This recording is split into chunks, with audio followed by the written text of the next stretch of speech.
पापा जी, आपके mummy papa ने आपके लिए इतनी लंबी बहू ढूंढ दी, जोड़ी नहीं मिलाई थी क्या उन्होंने? पहले इतनी लंबी नहीं थी तेरी सास, वह तो शादी के बाद बढ़ गई, कहकर ठहाका मार जोर से हंसने लगे वह। यह सुन उर्मी की सास शर्माते हुए बोली, क्या आप भी बच्चों के सामने कुछ भी बोलने लगते हो? यह था उर्मी का ससुराल। शादी के बाद उर्मी को लगा ही नहीं कि वह अपने ससुराल में है। सास ससुर ने उसे कभी माता पिता की कमी महसूस नहीं होने दी। पति भी उसका बहुत ध्यान रखते थे। 2.5 साल का एक बेटा भी था उनका। घर का माहौल हमेशा खुशियों भरा रहता। सास ससुर एक दूसरे का बहुत ख्याल रखते थे। वह तो कई बार अपनी सास को छेड़ते हुए कहती भी कि देखो ना मम्मी, पापा तो आप पर इस उम्र में भी लट्टू रहते हैं, 1 मिनट के लिए आपको अकेला नहीं छोड़ते, तो जवानी में क्या हाल होता होगा।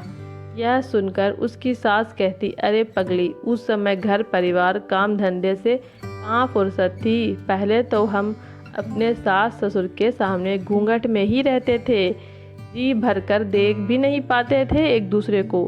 अब थोड़ी जिम्मेदारियों का बोझ कम हुआ है तो एक दूसरे को समय दे पाते हैं। सच जीवन का यह एक बहुत ही अच्छा पड़ाव है, लेकिन खुशियाँ कब किसकी सगी हुई है। एक रात उर्मी के ससुर को हार्ट अटैक आ गया। तुरंत उनको हॉस्पिटल भी लेकर गए, लेकिन हॉस्पिटल जाने से पहले ही उन्होंने दम तोड़ दिया। किसी को समझ ही नहीं आ रहा था कि यह क्या हो गया। सबका रो रो कर बुरा हाल था। उर्मी की सास कई बार बेहोश भी हो चुकी थी। उर्मी किसी तरह अपनी सास व ननद को संभाल रही थी, लेकिन यह ऐसा समय था कि धीरज व शब्द भी साथ छोड़ देते हैं। 13वीं तक तो घर में रिश्तेदारों व पड़ोसियों का आना जाना लगा रहा। कोई भी उसकी सास को अकेला ना छोड़ता। 13वीं के बाद सभी रिश्तेदार चले गए। उर्मी की ननद को भी जाना पड़ा, क्योंकि उसका भी घर परिवार व बच्चों का स्कूल था। उसके पति ने अपनी बुआ को कुछ दिनों के लिए रोक लिया, जिससे कि मम्मी एकदम से अकेली ना हो। उर्मी एक पल अपनी सास को अकेला ना छोड़ती। जब वह काम करती तो बुआ सास वह अपने बेटे को उनके पास छोड़ देती, जिससे कि वह अकेलापन महसूस ना करे। 1.5 महीने बाद वह भी चली गई। उनके जाने के बाद उसके पति उसे समझाते हुए कहा, उर्मी, मम्मी को अकेले मत छोड़ना, काम चाहे बाद में कर लेना, तुम्हें पता है ना इस समय मम्मी का क्या हाल है। उर्मी ने उनको तसल्ली देते हुए कहा, आप बेफिक्र रहें, मैं उनके साथ रहूंगी। रात को खाना खाने के बाद उर्मी की सास अपने कमरे में चली गई। उर्मी व उसके पति ने कई बार उन्हें कहा भी कि मम्मी आप हमारे साथ सो जाइए, लेकिन वह बोली, बेटा तुम चिंता ना करो, मैं ठीक हूँ, तुम आराम से सो जाओ।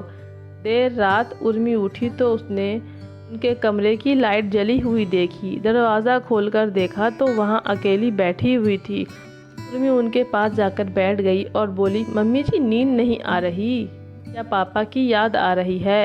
यह सुन उनकी आंखों में आंसू निकल गए। उर्मी ने उनका हाथ पकड़ा और बोली, मम्मी जी आप हमारे साथ हमारे कमरे में सो जाओ, मैं आपको इस कदर यहाँ अकेला नहीं छोड़ सकती। यह सुन वह बोली, नहीं बहू, मैं ठीक हूँ, कुछ दिनों में इस अकेलेपन की आदत पड़ जाएगी और क्या अच्छा लगेगा, मैं तेरे और विशाल के साथ कमरे में सोऊं।